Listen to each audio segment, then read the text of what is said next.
Alright guys, you may or may not know, well, you'll definitely know because I'm not necessarily saying that there's a meme conspiracy about this film, but there is definitely a meme conspiracy about this film, and Netflix's new original feature flick, Bird Box, has become the hottest thing since, well, Netflix. Now the internet is awash with tongue-in-cheek parents taking photos of themselves and their kids wearing brightly coloured blindfolds in the forest. But is it just a hype train? Does this film actually stand up as a decent cinematic experience? Does it even make sense? Well, let's find out. Hello horror fans and welcome back to the Scaries channel on YouTube. As always, I'll be your horror host Jack Finch, as today we try and figure out what on earth all the fuss is about and explain the brand new post-apocalyptic blindfold thriller Bird Box. Roll the clip.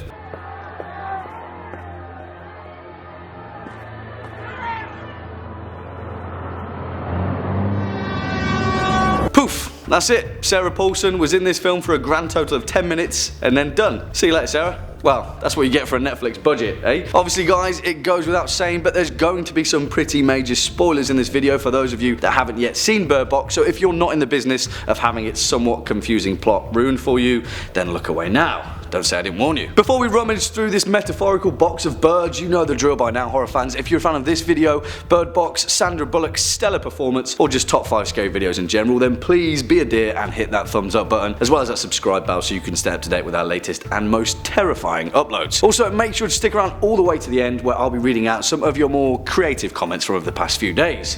On with the show. Kicking off at number 5, they filmed the monster.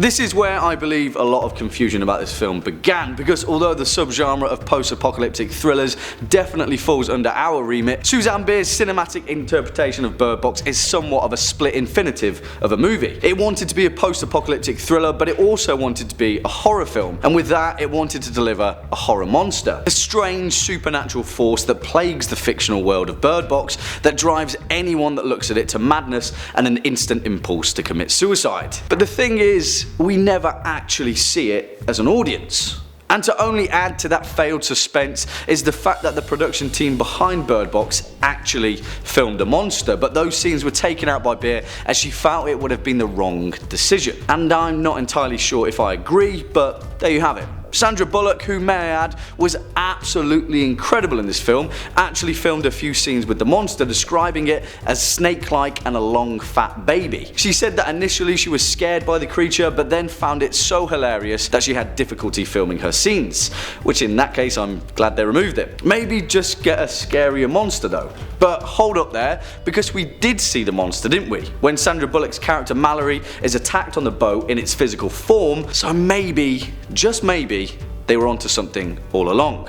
Let me explain. Because coming in at number 4, Garrys Drawings. If only this film had given us more Garry, just a smidgen more, and I think I would have been satisfied. Maybe that's because he's played by Tom Hollander, who in my opinion is one of the most underrated British actors going, and if you know anything about his role as Cal Richards in The Thick of It, you'll know that he's a force to be reckoned with. From Gary's scene where he unveils his chalk drawings of the entity, we understand that the supernatural force plaguing humanity has various forms, but whether these forms are individually interpreted is another question and is purposefully left ambiguous. And I actually prefer that. Through Gary's character and later on in the film, we learn that some people aren't affected in the same way as others by the entity. Instead, they worship the supernatural force like some terrifying death cult, and they make it their short life's purpose by corrupting the world's survivors in succumbing to suicide. Guys, here's the monster of the movie. We already have a villain. Not only one, but hordes of them roaming the post-apocalyptic wasteland, trying to get Mallory, boy and girl to take off their blindfold and slip away from their mortal coil. So then answer me one question. Why in the film's climax, purportedly the scariest part of the film, do we have a leaf rustling sequence? So close guys, so close. Which leads us to our number 3 point on this list, the monster's gravity.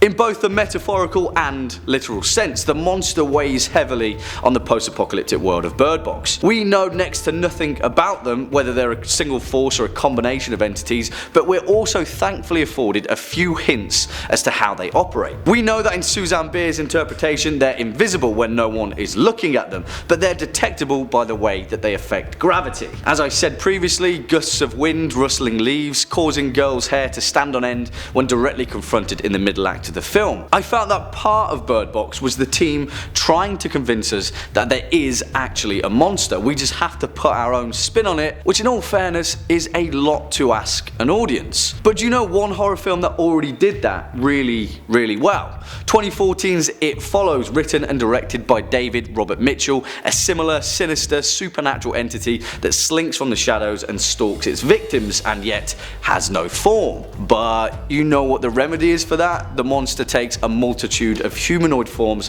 while chasing down its many victims, and it works. Really works. Scary old ladies in gowns and weird little kids, It Follows is a scary film because it lets us visualize threat, something we rarely get in Bird Box. You see, we needed more Garry. Next up at our number 2 point, the monster's myth.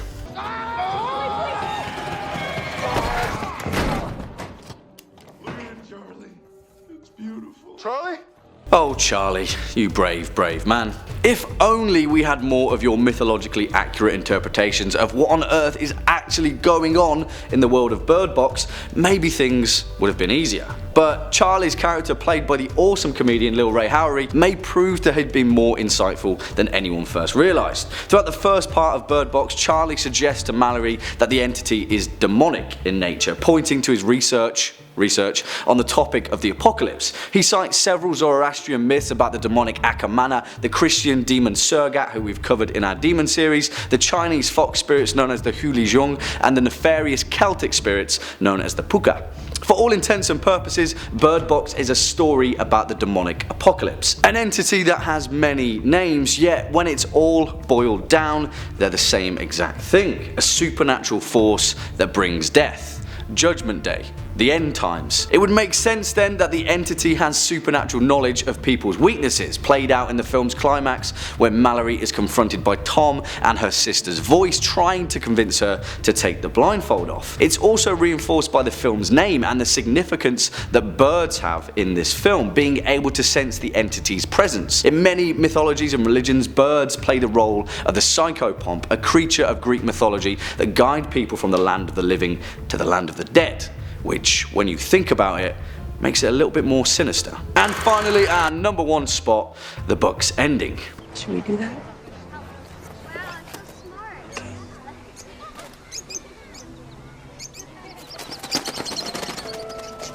As many of you will know, Bird Box is based on the novel of the same name written by Josh Malerman and published in 2014. And if I'm being completely honest, if the Netflix version would have taken on the book's ending, I would have been so much happier and a lot of the plot shortcomings would have been justified. Spoilers, but in the original book ending, Mallory, boy and girl arrive at Rick's location to find that the 108 people under his care have all made themselves and their children blind, as a means to defend themselves from the entity. It's purposefully left ambiguous and Mallory refuses to do the same to her kids, but seriously, why was this left out from the Netflix version? That would have put everything else into perspective. Look, I get it, Bird Box is a film about trying to find hope even when you can't see it, but in the land of the blind, the one-eyed man is king. The book's ending is exponentially better because sacrifice has ensured survival, and in a post-apocalyptic world, you have to pay a price to keep on living. Well, that's the way that I see it, horror fans. How about you? Let us know your thoughts in the comment box down below. Before we depart, let's read out some of your more creative comments from over the past few days. Why are we always yelling? Says, blimey chap, you never cock up, you're the dog's bollocks, always watch you before I take a kip, abso-bloody-lutely love the content. And then added the caveat, I hope I used all those colloquialisms correctly. Well, my good buddy, let me tell you, you knocked it out of the park. 10 out of 10. That's exactly how everyone in Blighty speaks. Sterling work. Jack says, I miss your long hair.